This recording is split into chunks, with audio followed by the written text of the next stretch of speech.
Guys, darating talaga ang moment sa buhay na pagod ka na.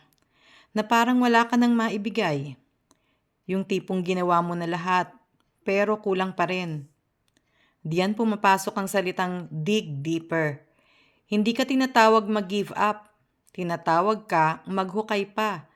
Kasi ang lakas mo, hindi lang hanggang sa kung saan ka komportable. Ang tunay mong tapang, nasa ilalim ng takot mo. Kapag sinasabi ng isip mo, hindi ko na kaya, sagutin mo ng, hindi pa ako tapos. Dig deeper when it hurts. Dig deeper when no one is clapping.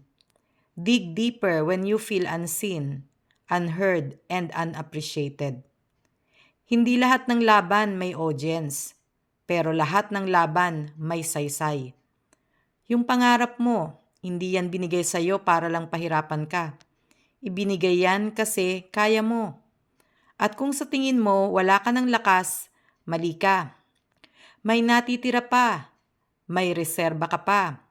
May tapang ka pa na hindi mo pa nagagamit. Dig deeper sa disiplina. Dig deeper sa commitment. Dig deeper sa paniniwala mo sa sarili mo.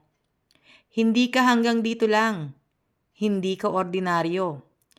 Hindi ka ginawa para sumuko sa gitna. Kaya tumayo ka ulit. Huminga at sabihin mo sa sarili mo, kahit pagod ako, lalaban ako. Kahit natatakot ako, gagalaw ako. Kahit mag-isa ako, magtutuloy ako. Because winners are not the strongest. They are the ones who choose to dig deeper when quitting was easier.